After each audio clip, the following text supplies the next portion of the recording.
Maaliwalas na panahon ang maaasahan sa malaking bahagi ng ating bansa. Humihina na po kasi ang Intertropical Convergence Zone o ITCZ na nagpapaulan sa gitna at katimugang bahagi ng Pilipinas. Sa Luzon, magiging bahagyang maulap ang kalangitan. Makakaranas naman ng mga kalat-kalat na pag-ulan ang mga lugar sa Hilaga. Dito sa Metro Manila, maliit pa rin ang tsansa ng ulan sa maghapon. Magandang panahon din ang inaasahan ngayong weekend. Sa mga nagbabalak namang mamasyal sa Baguio, aabot na po sa 18 degrees Celsius ang pinakamababang temperatura dyan. Bahagyang mas mataas naman ang temperaturang 22 degrees Celsius sa Tagaytay City. Inaasahan din ang magandang panahon dyan. Ang Visayas naman, mga kapuso, makakaranas din ng maaliwalas na panahon. Habang ang gitna hanggang katimugang Mindanao, makakaranas ng mga pag-ulan dulot ng ITCZ.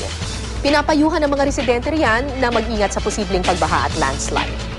Para sa karagdagang weather update, puntahan lang po ang website o Facebook page ng GMA Weather.